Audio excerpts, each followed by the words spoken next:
नमस्कार। संकुल शिक्षण में आप सभी का हार्दिक स्वागत। पंडित वत्सराज व्यास आदर्श विद्या मंदिर डीडवाना से मैं मधुसूदन टाक। आज हम कक्षा सप्तमी के विषय गणित में प्रश्नावली 3.4 हल करने वाले हैं। यह है आंकड़ों के प्रबंधन में प्रायिकता। और इस प्रश्नावली के पश्चात हम प्रश्नावली 4.1 प्रारंभ करेंगे। यह प्रश्नावली है अपनी सरल समीकरण। आइए दोनों प्रारंभ करते हैं। प्रश्नावली 3.4 में पहला प्रश्न हमसे पूछा गया है, बताइए कि निम्नलिखित में किसका होना निश्चित है, किसका होना असंभव है और कौन हो भी सकता है परंतु निश्चित रूप से नहीं। तो जो प्रश्न करे हुए हैं दिए हुए हैं उनको थोड़ा ध्यान से आप पढ़िए। पहला प्रश्न हमको दिया गया, ये यहाँ देखिए, आज आप कल से अधिक आयु के हैं। तो सही बात है। ये कल आपकी जितनी आयु थी उससे आज अधिक है, तो ये निश्चित होना हो गया। दूसरा सवाल देखिए, आप यहाँ पर ये दिया हुआ है, एक सिक्के को उछालने पर चित्त आएगा। अब सिक्के को जब उछाला जाएगा तो उसके दो पृष्ठ हैं, चित्त है और पट्ट है। तो दोनों में से कोई सा भी आ सकता है, एक आ सकता है और नहीं भी। तो इसमें दोनों संभावनाएं हैं, हो भी सकता है नहीं भी हो सकता। तो इनके उत्तर इसी प्रकार से अपने को देने हैं। फिर इसमें अगला प्रश्न जो पूछा गया है, एक पासे को फेंकने पर 8 आएगा। आप सभी को पता है, लूडो खेलते हैं, लूडो के पासे में 6 पृष्ठ होते हैं और 6 पर अंक लिखे होते हैं। तो वो 1 से लगा करके 6 तक के अंक लिखे होते हैं। तो उनमें से 8 आएगा, ये कैसे संभव होगा? इसलिए तय है इस तीसरे प्रश्न के उत्तर में कि ये तो संभव ही नहीं है। 1 से लगाकर 6 तक के अंक का अगर कहा जाए तो वो हो जाएगा। तो ये सारे प्रश्नों के उत्तर अपने को लिखित में देने हैं। चौथा इसमें पूछा, अगली ट्रैफिक लाइट हरी दिखेगी। आप यात्रा कर रहे हैं तो लाइट हरी भी हो सकती है, नारंगी भी हो सकती है, लाल भी हो सकती है, कोई भी संभावना है। तो हो भी सकती है और नहीं भी हो सकती। तो इसमें दोनों संभावनाएं हैं। और पांचवें प्रश्न में, कल बादल घिरे होंगे। ये देखिए यहाँ पे, तो मौसम है, हो भी सकता है नहीं भी हो सकता। तो इनके उत्तर हमको लिखित में देने हैं। चलिए इन पांचों प्रश्नों के उत्तर लिखते हैं। तो पहले प्रश्न के लिए हमने कहा निश्चित घटित होगा। तो उसमें कहा हुआ था कि कल की तुलना में आप बड़े हैं। और दूसरे में हमने कहा हो भी सकता है नहीं भी, तो निश्चित नहीं है। और पासे में 8 आएंगे, उसके लिए हमने कहा असंभव, वो तो हो ही नहीं सकता, 6 अंक से ज़्यादा उसमें अंक होते ही नहीं। और अगले दोनों में हमने कहा हो भी सकता है और निश्चित नहीं। तो ऐसे हमको हर एक में लिखित में उत्तर देना है। चलिए आगे बढ़ते हैं। इसमें कहा गया है हमको,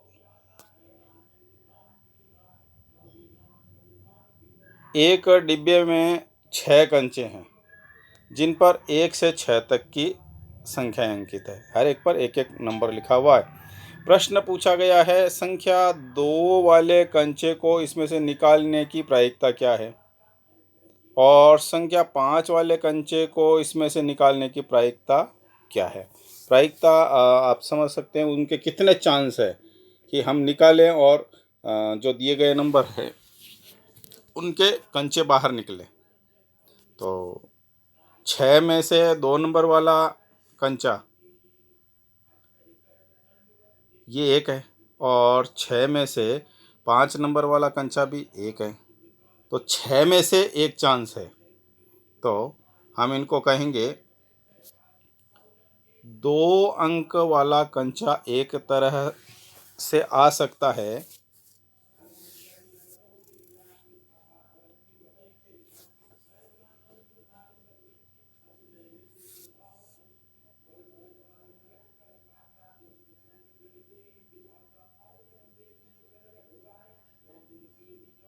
तो यहाँ पर बट्टा में हमको 6 लिखना होगा। 6 में से 1 चांस है। अभिष्ट प्रायिकता 1/6 हम अंकित करेंगे। ऐसे ही 5 नंबर का भी एक ही कंचा है, तो उसकी भी प्रायिकता 6 में से 1, तो इसको 1/6 अंकित करेंगे।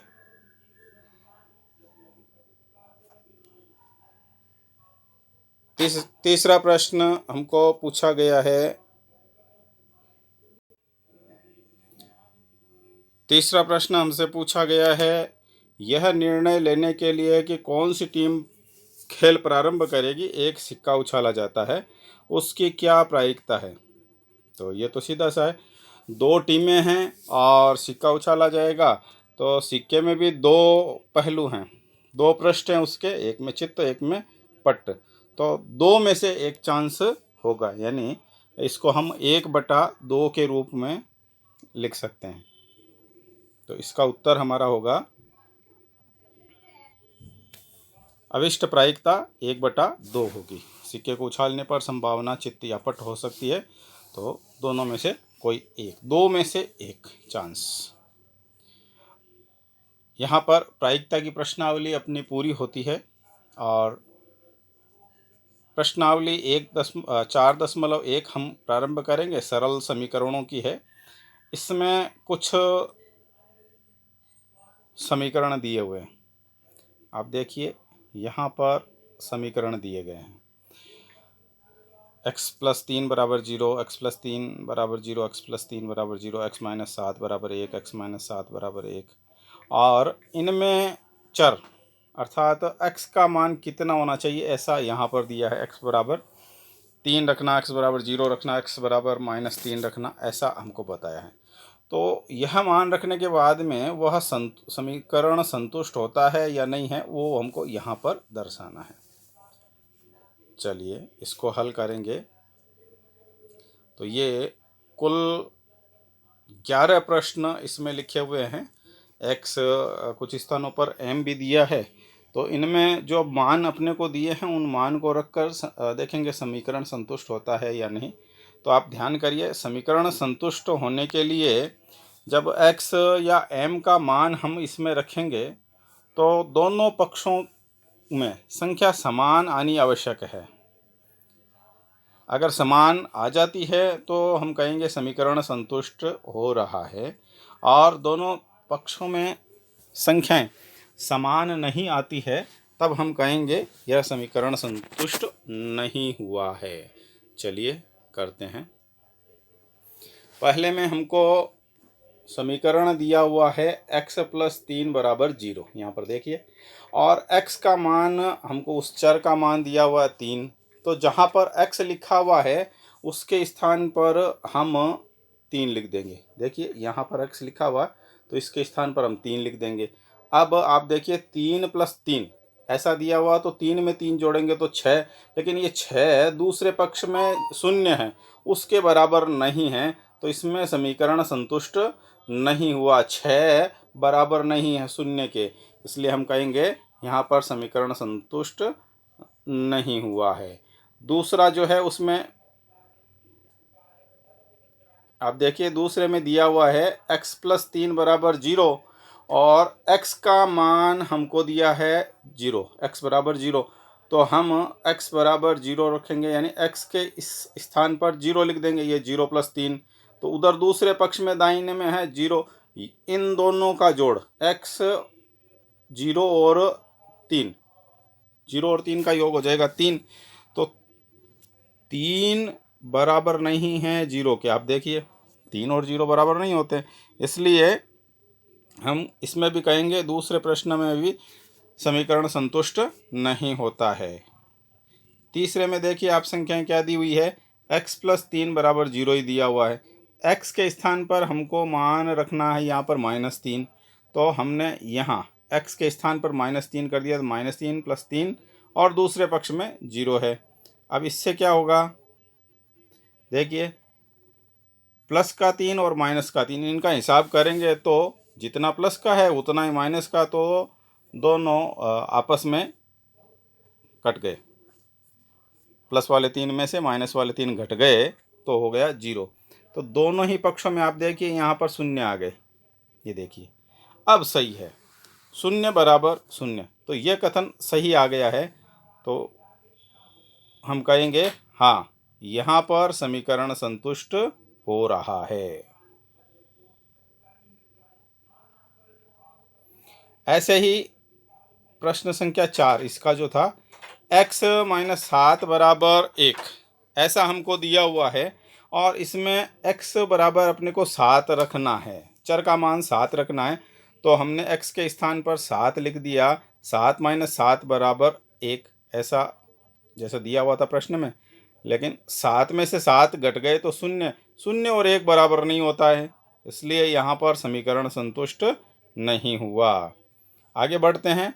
इसी का जो 5वां है उसमें दिया हुआ x माइनस 7 बराबर 1, लेकिन हमको x का मान रखना है यहाँ पर 8, ऐसा दिया हुआ है। तो हमने x के स्थान पर 8 लिख दिया, 8 माइनस 7 बराबर 1।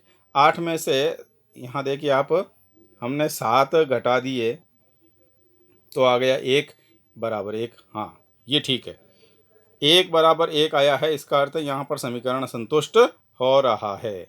और आप आगे देखिए, इसी का जो छठा प्रश्न है, इसमें दिया है 5x बराबर 25 और x का मान अपने को दिया है यहाँ पर 0। तो x के स्थान पर 0 लिखेंगे तो 5x लिखने का अर्थ है 5 गुणा x, तो यहाँ पर 5 गुणा 0 कर देंगे और 5 और 0 गुणा होंगे तो ये हो जाएगा 0। और दूसरे पक्ष में अपने पास में संख्या दी हुई है 25, यहाँ पर देखिए। तो 0 और 25 आपस में बराबर नहीं होते हैं, इसलिए इस छठे प्रश्न में हम कहेंगे यहाँ पर समीकरण संतुष्ट नहीं हो रहा है। ऐसे ही 7वें में आप देखिए, 5x बराबर 25 दिया है और यहाँ पर x का मान अपने को दिया है 5।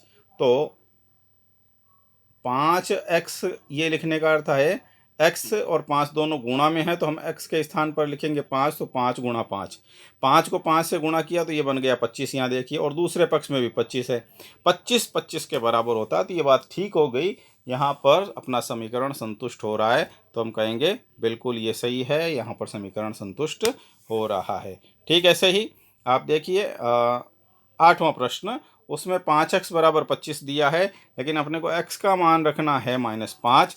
तो हम इस 5x के स्थान पर करेंगे 5 गुणा -5। ये देखिए हमने लिख दिया 5 गुणा -5, 5 और 5 गुणा हो जाएंगे तो 25, लेकिन एक प्लस का है एक माइनस का है, तो ये -25 बन जाएगा। दूसरे पक्ष में प्लस का 25 है। अब -25 और +25 ये दोनों बराबर नहीं होते हैं, यहाँ पर समीकरण संतुष्ट नहीं होगा। 9वां देखिए आप, 9वें में अपने को दिया m/3 बराबर 2 और m के स्थान पर जो अपने को मान रखना है, चर का मान दिया m बराबर -6। तो जहाँ m लिखा हुआ है वहाँ पर हम लिख देंगे -6। ये देखो हमने लिख दिया -6 और बट्टा 3, 3 का भाग 6 में देंगे यहाँ पर, तो -2 बार जाएगा, तो -2 दूसरे पक्ष में है 2, -2 और 2 बराबर नहीं होते हैं, इसलिए ये समीकरण संतुष्ट नहीं होता है। और 10वें में आप देखिए m/3 बराबर 2 ऐसा समीकरण दिया है और अपने को रखना है m का मान 0। m के स्थान पर जो ही 0 लिखेंगे तो ये हो जाएगा 0/3, और 0 में किसी संख्या का भाग दो, किसी संख्या से गुणा करो, वो सब कुछ 0 हो जाता है, तो 0 बराबर नहीं होता 2 के, तो यहाँ पर अपना समीकरण संतुष्ट नहीं हो रहा है। वो जो सारणी दी हुई है उसमें इन सभी के उत्तर अपने को दर्शाने हैं। और आखिरी देखिए, इसमें 11वां जो है उसमें दिया m/3 बराबर 2, समीकरण वैसा ही है, इसमें अपने को m बराबर 6 लिखना है। m के स्थान पर 6 लिखते ही ये संख्या बन गई 6/3, 3 का भाग 6 में 2 बार जाएगा, तो यहाँ देखिए बाएं पक्ष में 2, दाएं पक्ष में भी 2, दोनों पक्षों में बराबर संख्या आ गई, तो हम कहेंगे हाँ, यहाँ पर समीकरण संतुष्ट हो रहा है। आशा है आप अच्छे से सीख रहे हैं। बहुत बहुत धन्यवाद।